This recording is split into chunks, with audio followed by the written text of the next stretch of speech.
எனக்கே தெரியாத பலவும் நீ அறிந்து நடப்பதை வியப்பேன்.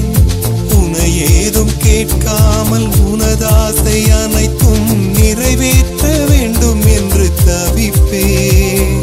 போகின்றேன் என நீ பல 100 முறைகள் விடை பெற்றும் போகாமல் இருக்காய். சரியென்று உனை போகச் சொல்லி கதவோரம் நானும் நிற்க சிரித்தாய். கதவோரம்